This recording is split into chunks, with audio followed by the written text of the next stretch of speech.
autores que vão conceituar a ética. Olha que interessante. A ética e a moral, então, ela sempre teve aí num cenário, né, numa perspectiva de vários autores que vão contribuir para uma reflexão a respeito dela. Então, desses autores nós vamos ver alguns. Dentre eles nós vamos passar aí um pouquinho pelo Sócrates, Platão e Aristóteles. E depois nós vamos ver também na perspectiva medieval, como que é vista a ética na Idade Média. Depois a gente vai para a moderna e chegarmos na contemporânea, tá bom? Então vai ser um momento assim, com um certo objetivo aqui, né, mais sucinto, mas no material de vocês com certeza vai complementar muito a leitura e a percepção de vocês em torno dessas teorias, né, que fazem parte aí de toda a historicidade da filosofia e também da sociologia, da antropologia, tá bom? Então olha só, quais são os valores, né, que vão, os autores, né, que vão poder, nós vamos poder conceituar aí. Se nós entendermos então que a ética é como um conjunto de valores morais e princípios que vão nortear a conduta humana na sociedade, então é importante nós refletirmos sobre o valor das ações sociais que são consideradas o quê?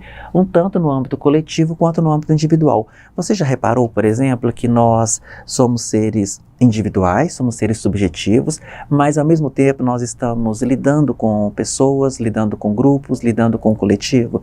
Então, como lidar com o que é individual e como lidar com essa parte tão do indivíduo, do sujeito, né, da particularidade dele em relação ao coletivo. Como que se estabelece, então, essa relação do individual para o coletivo? Então, agora nós vamos adentrar a questão da ética antiga. Nós vamos pegar aqui esses três grandes autores, grandes filósofos que marcaram época e até hoje o pensamento dele tem uma representatividade muito importante.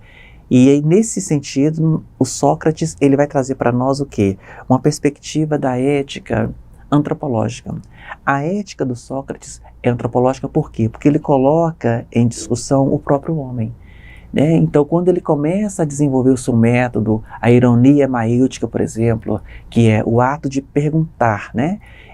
Que vem com a ironia, ou seja, o ato de interrogar, com o ato de trazer à tona respostas desse sujeito que é interrogado. Ali nós temos a maiêutica, né? Ou seja, trazer a ideia, o pensamento. E é muito interessante que a ética do Sócrates se pauta muito bem na questão de valorizar a autonomia desse sujeito, a autonomia do ser humano. Então, o Sócrates, ele desenvolve todo um método, né? Esse método é considerado o método da refutação, em que ele vai colocar uma pergunta, ele provoca seus discípulos, né? Com uma determinada pergunta, e a partir dali trazendo à tona a resposta. Quais são as respostas internas que me movem, né? O que traz dentro de mim em termos de resposta diante daquela pergunta. Então Sócrates ele valoriza muito essa questão da moral, essa questão do bem, né? E nós vamos ver um pouquinho ali no próximo slide. Já o Platão ele tem uma perspectiva, né, que foi até discípulo de Sócrates, né? Então o Platão ele promove aí uma questão muito importante, que é como lidar com a questão do mundo das ideias, do mundo das sombras, dessas ideias distorcidas que nós temos, né? Por exemplo, o que é o bem, o que é o mal. Então, Platão tem uma visão mais dualista, né, da realidade, mais dualista do pensamento também. Mas o Platão ele vai trazer para nós uma reflexão importante em torno da ética, principalmente ao se tratar do que é bom, do que é belo, né? E até mesmo do que é o bem, tá? E nesse caso Aristóteles que vai trazer também para nós, que foi discípulo de Platão, todas as atividades que vai esperar algum bem, ou maior é a felicidade. E é interessante que a ética aristotélica ela é pautada numa finalidade. E se eu perguntar para cada um de nós aqui assim, o que nós desejamos tanto na vida é sermos felizes. Então a felicidade é uma né, um pensamento que o Aristóteles coloca em evidência que é uma forma de nós nos sentirmos bem com as nossas escolhas, com a nossa trajetória também de vida, né, e assim por diante. Então eu vou pegar com vocês aqui alguns pontos importantes desses autores. Então o primeiro que surge aí é o Sócrates, igual eu falei com vocês. O Sócrates, ele coloca aí que a virtude é sabedoria, e já o vício é resultado da ignorância. Então o saber fundamental é o saber a respeito do homem. Lembra que eu falei com vocês que a ética dele é uma ética antropológica, porque a antropologia, ela é o quê? Uma ciência, é um estudo sobre o homem. E a questão ética era o que bastava o homem saber, para ter o quê? Ter bondade para ser bom. Olha para você ver, então o conhecimento era o quê? Uma virtude, e o homem conseguia ser bom e ter a felicidade. Então, gente, olha só, conhecimento, virtude, tudo isso para Sócrates leva o ser humano a ter uma vida melhor, né? Uma vida que dê a ele prazer. Então a ética socrática é aquela, né, caracterizada por bom caráter e valores morais. Sócrates argumenta que o homem não é mau, mas ele é o quê? Ignorante. Olha só. Então esse ponto de vista é chamado o quê? De intelectualismo moral. Ele afirma que a virtude ela pode ser conhecida e, acima de tudo, pode ser ensinada, tá? Por isso que, para ele, a ética está relacionada com a bondade, que está relacionada também com o conhecimento e que está relacionado com a felicidade. Então, o Sócrates, ele é até conhecido com a sua famosa máxima, conhece-te a ti mesmo, né? Sei que nada sei. Mas o que é importante destacar aqui com vocês é que Sócrates busca compreender toda a dimensão, né?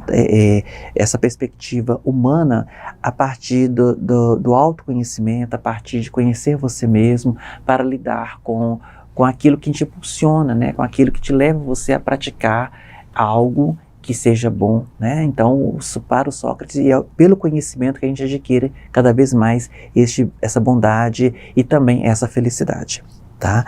Então, adiante, nós vamos ter aqui o famoso Platão. Platão, como eu já disse, ele foi discípulo de Sócrates, e a ética de Platão, gente, ela está muito relacionada, intimamente ligada com a filosofia política. Pois bem, como que Platão, então, ele vai nos dar essa apresentação de uma forma em que ele vai trabalhar aí com esse conceito de dualidades, né? Ou seja, esse mundo da sombra, o mundo das ideias, como que vai ser isso? Pois bem, primeiro que Platão, ao olhar para essa questão do mundo das ideias, mundo da sombra, ele vai perceber que existe um mundo ideal, né? Esse mundo perfeito, onde nós, seres humanos, tentamos alcançá-lo, e o mundo das imperfeições, que é o mundo da matéria, o mundo das sombras. Pois bem, como que eu alcanço esse mundo perfeito, né? Se eu falo, por exemplo, assim, a bondade, o bem, o belo, ou a beleza, o justo, para ele existe uma ideia, um conceito de perfeição em torno disso. Mas tudo isso está onde? No mundo das ideias.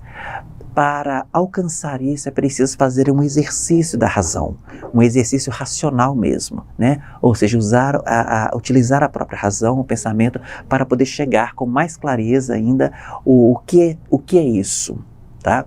Então veja bem, o mais importante aqui ao se tratar do pensamento ético em Platão é nós pensarmos na ideia dele de polis, ou seja, essa cidade, né, estado, por exemplo. Então a polis é a cidade, é o lugar onde as coisas acontecem, não é verdade? Então quando a gente olha para a cidade, o que ela tem? Ela tem seus espaços, seus lugares de convivência, seus lugares de manifestações, seus lugares de lazer, seus lugares de desdobramentos, né, em que cada pessoa vai trabalhando ali tanto a sua individualidade quanto a sua coletividade. Então a cidade é o espaço, é o lugar onde as coisas acontecem. Por ser o lugar onde as coisas acontecem, ele refletiu sobre uma cidade ideal, né? Que no caso, eu até coloquei aqui como um modelo, né? Algo utópico. Então, para ele, o conceito de cidade perfeita, ela estava baseada em quê? Em valores éticos e morais, que é diferente de Sócrates, porque Platão, ele considerava que a moral é o que? É a arte de preparar o indivíduo para a felicidade, que não se encontra na vida terrena. Porque para ele, a vida terrena, a vida material, vamos dizer assim, ela é uma distorção do mundo das ideias. Então nós vivemos num mundo de distorções. Por isso que eu fico julgando o tempo todo assim, isso é certo, isso é errado, isso tem valor, isso não tem. Compreende? Então, nós ainda estamos, para Platão, num lugar de muita, de eventos, né, de situações que são distorcidas de um mundo perfeito, tá bom? E nesse sentido ele afirmava que a alma humana, ela tem 3 dimensões. Olha que dimensões interessantes. Ela é racional, nós temos uma parte que é racional, ou seja, essa racionalidade, ela nos faz buscar o quê? O conhecimento, né? Então a racionalidade nos impulsiona ao conhecimento, ela nos faz buscar o conhecimento. E também a irascível. O que é essa alma irascível? Ela é responsável pela produção das nossas emoções. Então nós somos seres né, tomados ou emerge em nós também as emoções, né, a alegria, a tristeza, sentimentos, né, que nos faz acessar, ter contato mais com a nossa vida, com a nossa história, com as nossas memórias, né? Mas também ela é o que? Apetitiva. O que é isso apetitivo? Ela está relacionada pela busca do prazer. Agora, como manter o equilíbrio de tudo isso? Né? Como manter o equilíbrio dessa busca pelo conhecimento, dessas emoções e também dessa busca pelo prazer. Então, para nós só fecharmos aqui o pensamento platônico, o que nós podemos trazer é justamente pensarmos numa ética pautada numa ideia de valores morais e éticos, tá? Onde ele vai colocar isso na busca de uma cidade ideal, de uma cidade perfeita, tá bom?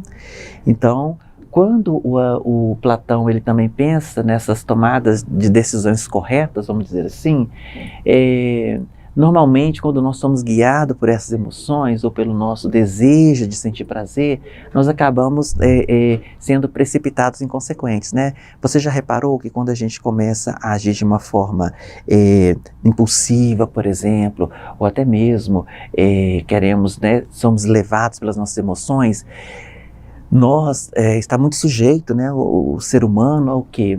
A se tornar muito precipitado, né, muito inconsequente com essas ações.